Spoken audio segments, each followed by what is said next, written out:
Belakangan ternyata diketahui bahwa otak Albert Einstein setelah dia meninggal itu dicuri.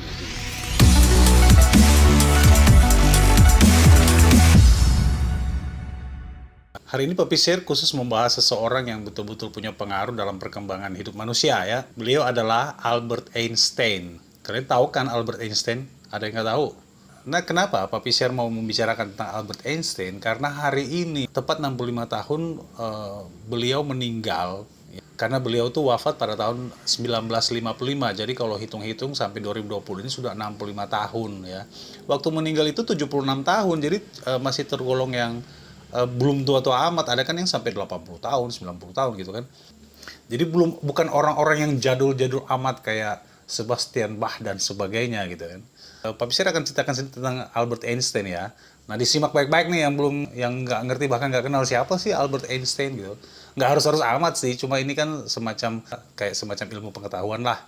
Albert Einstein ini pastinya berasalnya dari Jerman ya, karena beliau tuh lahir di Jerman. Jadi di kerajaan Württemberg di Kekaisaran Jerman. Nah itu jadi bapaknya Hermann Einstein, mamanya Pauline Koch kayak gitu. Albert Einstein ini kan lahir tahun 1879 tuh ya. Setahun berikutnya, yaitu tahun 1880, keluarganya tuh pindah ke daerah Munich, itu masih Jerman juga ya. Kenapa? Di situ keluarganya tuh, bapaknya, si Pak Herman ini, itu sama adiknya itu mendirikan satu usaha di daerah Munich itu yang merupakan kerjasama bapaknya sama si Om Jacob ini ya. Jadi mereka mendirikan pabrik elektroteknis bersama dengan omnya, itu diberi nama G. Einstein & Sci. Nah, kayak gitu dah nama perusahaannya. Jadi sekitar 5 tahunan begitu mereka di Munich, pada akhirnya perusahaan itu kalah tender ya. Jadi ada semacam tender peralatan listrik yang penyedia listrik begitu ya. Dan ternyata kalah tender karena tidak cukup modal, makanya mereka ternyata harus pindah lagi keluar dari Munich, dan bapaknya ya yang keluarganya itu pindah dari Munich. Tapi semasa pindahnya keluarganya itu Albert Einstein tetap di Munich karena dia masih sekolah.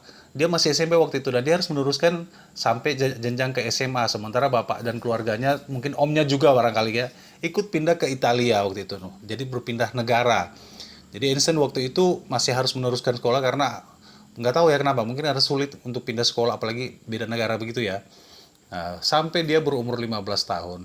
Tapi satu kali sempat ya, waktu itu Einstein tuh bahkan harus sampai setahunan bermohon dan bermohon untuk sekali dong liburan ke tempat ke rumah keluarganya di Italia gitu, karena mereka kan di Jerman waktu itu ya. Membutuhkan waktu setahun, bahkan dia harus pakai alasan sakit dengan izin dokter, ada surat dokter, sampai akhirnya dia mendapatkan izin untuk mengunjungi keluarganya ke Italia ya. Nah, Albert Einstein ini sekolahnya di Gymnasium Luitpold ya, itu yang masih di Jerman juga. Itu dia disekolahkan di situ sama bapaknya karena bapaknya ingin anaknya itu meneruskan usahanya di bidang kelistrikan. Jadi dia suruh si Albert Einstein ini belajar tentang kelistrikan lah, biar nanti mungkin bisa kembangkan usaha si bapak gitu kan. Tapi ternyata Albert Einstein itu punya masalah di sekolah karena dia nggak suka dengan cara-cara mengajarnya si guru-gurunya gitu kan. Soalnya guru-gurunya tuh sering memberikan tugas yang menghafal dan menghafal gitu kan. Sampai-sampai kalau kita baca quote-quote-nya Einstein tuh ada salah satunya yang mengungkapkan bahwa kadang semangat dan kreativitas kita itu akan lenyap ketika kita terlalu dijajali dengan tugas-tugas menghafal yang ketat. Kemudian kalau kamu pernah dengar ada namanya rumus Pitagoras ya. Itu di usia 12 tahun juga Einstein sudah bisa menguasai itu ya. Karena dia sering belajar tentang aljabar dan geometri. Bahkan guru lesnya sendiri yang namanya Max Talmud itu memberikan satu buku untuk dibaca sama Einstein. Dan ternyata dalam waktu singkat Einstein bisa menguasainya, dan bahkan Max Talmud itu kalah sama pengetahuan tentang geometri dibandingkan Albert Einstein. Padahal umurnya baru 12 tahun, gila ya. Nah, saking cintanya terhadap geometri, sampai dia meyakini bahwa alam semesta itu dapat dipahami melalui struktur matematika, seperti itu. Makanya di usia 12 tahun itu juga, dia mulai mempelajari yang namanya kalkulus. Nah, hanya membutuhkan 2 tahun, sehingga ketika dia berusia 14 tahun, dia sudah menguasai yang namanya kalkulus integral dan diferensial. Ngerti kagak? Pokoknya masa kecilnya luar biasa dah. Ini anak tuh pinter nih. Nah, akhirnya pada usia 17 tahun, Albert Einstein itu diterima di program diploma 4 tahun pendidikan matematika dan fisika di Politeknik Zurich. Nah, disitulah dia bertemu dengan wanita yang pada akhirnya dinikahinya. Namanya adalah Mileva Maric. Nah, selanjutnya kita akan melihat fakta-fakta keunikan dari kehidupan Albert Einstein. Seperti apa? Ikuti.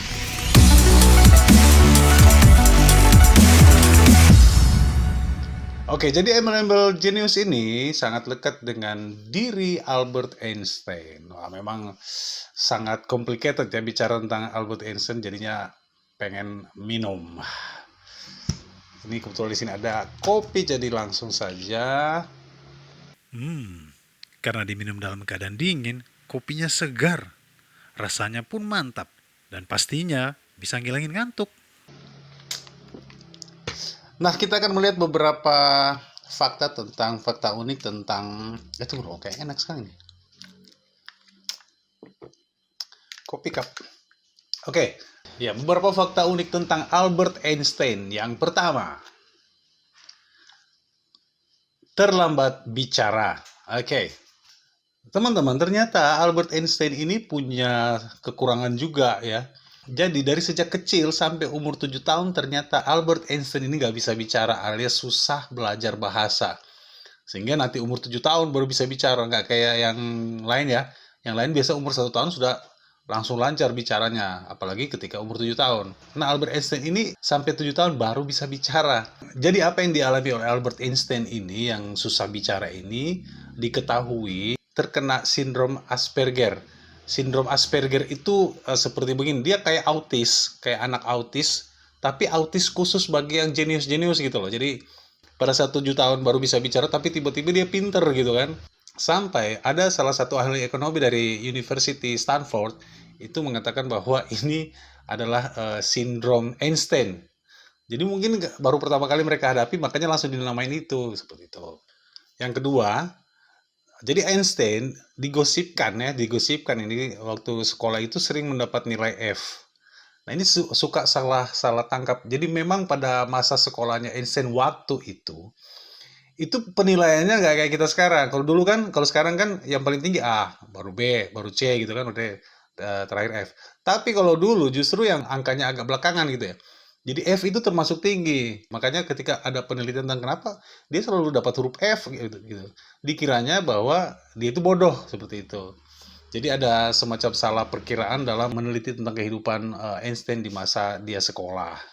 Next.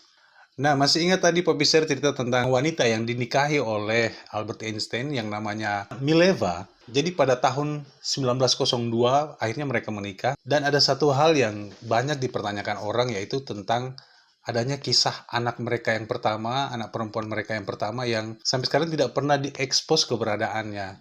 Tapi dari surat yang pernah dikirim oleh Einstein itu diketahui bahwa anaknya ini diadopsi oleh orang lain. Dan pada akhirnya meninggal karena penyakit demam berdarah.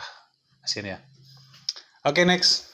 Yang berikut, Albert Einstein dari semua kisah percintaannya ternyata adalah seorang yang hidung belang. Karena dilihat dari ceritanya bahwa semasa dia masih bersama dengan Mileva, Albert Einstein ternyata selingkuh dengan sepupunya sendiri yang bernama Elsa. Dan pada akhirnya mereka pun bercerai pada tahun 1919. Next.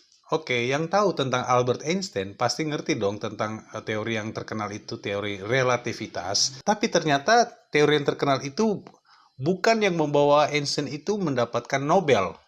Melainkan salah satu karyanya yaitu hukum efek futuristik. Itulah yang membuat Albert Einstein mendapatkan Nobel pada tahun 1921. Next. Belakangan ternyata diketahui bahwa otak Albert Einstein setelah dia meninggal itu dicuri. Ada seorang ahli patologi bernama Thomas Harvey, itu secara ilegal mengambil otak dari Albert Einstein ya. Caranya dia memasukkan dalam toples, bermaksud untuk meneliti apa sih yang spesial dengan otak dari Albert Einstein ini. Tapi ternyata bukan hanya otak yang dia curi, dengan bola matanya juga. Ngeri juga ya. Jadi mata yang dia curi itu ingin ditelitinya juga, tapi karena dia tidak kuasai soal mata, jadi dia mempercayakannya itu kepada dokter mata kepercayaannya yang namanya Henry Adams. Tapi karena kekurangan modal dan kurangnya pengetahuannya tentang bagaimana meneliti otak, akhirnya dia memutuskan untuk mengembalikan otak itu ke tempatnya semula, seperti itu. Ngeri-ngeri juga ya cerita tentang Albert Einstein ini, tapi ini sebuah pengetahuan baru bagi kita bahwa di balik kehidupan seorang legenda seperti Albert Einstein itu ternyata punya kehidupan yang berbeda juga. Oke, itu saja cerita tentang Albert Einstein. Yang pasti kita sangat menghargai Albert Einstein sebagai seorang yang berpengaruh ya dalam sejarah kehidupan manusia. Karena banyak hal yang sudah terjadi yang terinspirasi dari kehidupan Albert Einstein. Oke, terima kasih sudah menyaksikan video ini. Jika ada yang ingin kalian tambahkan atau kalian ingin memberikan update terbaru tentang Albert Einstein, boleh komen di bawah. Dan sampai jumpa di video selanjutnya. Papi share.